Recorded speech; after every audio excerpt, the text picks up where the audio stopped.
Philip Kennedy Johnson and Miguel Mendonca fire the opening salvo in the Warworld saga as Superman and the Authority engage in a bloody battle with Mongul and his forces. The ruler of Warworld proves to be quite the match for the Man of Steel. Philip Kennedy Johnson delivers yet another exciting chapter in his Warworld saga, getting right into the thick of battle this issue as the Authority all combat their respective counterparts on Mongul's side, and Superman learns Mongul has a little prep time ahead of him. I really like what Johnson is doing with this version of Mongul. He's smarter than previous incarnations and has learned from his father's mistakes in combating the hero, meaning he's prepared for the Superman's attack at every angle, from red sun radiation, creatures from the breach that weakens Superman, and even kryptonite. I'm interested to see if we'll get more of the teacher, the alien who is revealed to be kind of pulling the strings of Mongul, or at least claiming to. The United Planet's backstory as well is quite interesting, as the central figure there, Tharos, seems to be working to make sure Superman fails at his mission and they don't want to intervene. Again, someone who could be helping Mongul behind everyone's back, so I'm looking forward to that being explored more in future issues.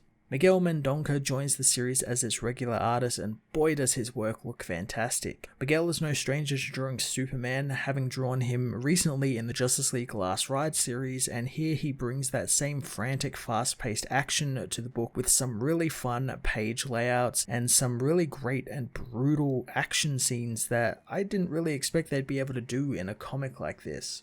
Action Comics issue 1037 was a fantastic action-packed installment in the Warworld saga that ended on a brilliant cliffhanger while also exploring some of the new characters introduced last issue, all while building out some pretty interesting B-plots for our characters to discover throughout the series. I'm going to give this issue a 10 out of 10. Action Comics issue 1037 finds Superman and the Authority descend onto Warworld as the United Planets watch, knowing finally Warworld will fall. Some aren't so sure that the planet can actually fall, but some know that Superman is bent on nothing less than liberation. The Dominators know that this will alter the power balance in the universe, and they need to be mindful of this. The Tamaranian king doesn't care, wondering if Superman has asked for their aid, but others know that they should actually be seen aiding him, since he is their most powerful ally and will make them look good. The council want to use the United Order and send in the help, but Lord Premier Tharos wonders what will happen after Mongul falls, knowing with Warworld beaten they would have to take in the war zones and rehouse them, and which one of the council members wants cannibals or child killers as their neighbours, especially seeing that many have had family members killed by war zones. Tharos knows that Superman is all powerful and their aid will only hinder his efforts, but when he succeeds they will be there to help in whatever way they can. But this new Mongul is cunning, and should Superman fall, he would not like to anger this monster who felled him. Mongul meanwhile regales the watching Warzoons with a speech detailing who Superman is, knowing that the hero is his to kill alone. Superman knows that this Mongul is the son of the one he knew, knowing that the villain thinks that this will all somehow turn out different than it did for his father.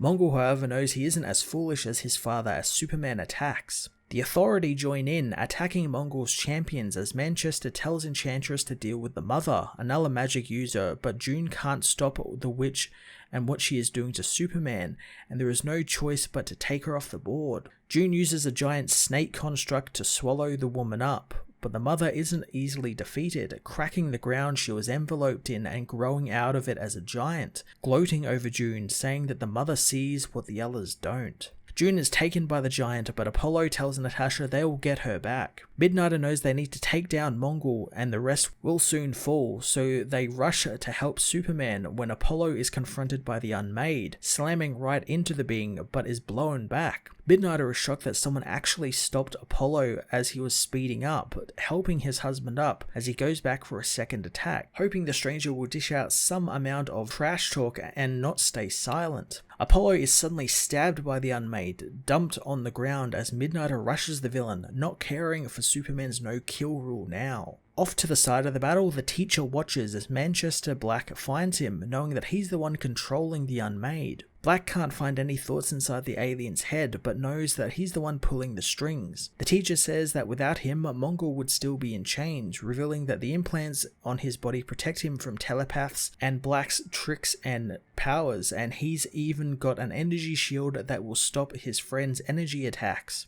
He shows Black the orphan box, knowing that it holds power beyond anything he could dream, demanding Black walk away or die screaming. Black picks up a broken spear, knowing that the alien has thought of everything and he supposes he better give up. He smashes the alien in the hand with the bat, knocking the box from it as he continues beating him bloody with the spear handle, knowing sometimes the old ways are the best. Superman continues battling Mongul, who tells the hero that his slaves cheer for him even when the hero offers to free them. He tries to slash Superman with the kryptonite spear, telling him that they don't want his help. Superman punches the villain in the face, sending him crashing into the arena floor as he tells him that one slave wanted help, and that's enough. Mongul tells Superman of a teacher who told him that Superman's strength comes from the yellow sun, but Warworld has no sun, and when he was young, Warworld's furnaces were fed by the planets they conquered and the bodies of the dead, but when he killed his father, he pulled down all those furnaces and replaced them with star forges that now sustain Warworld, all giving off red sun radiation. The villain hits Superman with his axe as Omac and Lightray try and come to Superman's aid, but Orphan and Darling confront them. Lightray spots the baby on the stasis pod that Darling carries, thinking it to be a hostage, so she races off to free it despite Omac telling her not to. As she tries to disconnect the pod, the baby tells her that she should not have come to the planet, scaring her. The Darling grabs Lightray, slamming her hard into the ground as Superman races to her aid, smashing the Darling off of her and tending to the wounded woman, who doesn't want Superman to be angry at the people there, since they just don't get who he is and he'll save all the people. Leah hopes that Superman is still proud of her as she dies in his arms. Superman has no time to mourn, however, as Mongul stabs him through the chest with the kryptonite spear, knowing that this is his true weakness, his love for weaker, lesser things, and it's why Mongul, not Superman, still holds the chain of Warworld. Mongul picks up Superman on the spear, saying that as the hero once boasted, only one of them now stands. The United Planet Council watches on in horror, thinking Superman has been killed, wondering what they should do now. Some know that they should never have waited and should have sent aid as Tharos declares Superman dead, wanting it put on official record. The Council know they have to do something, but Tharos knows that the only thing they can do is nothing. After a moment, the Council solemnly convenes, with Tharos knowing that all is going according to his plans.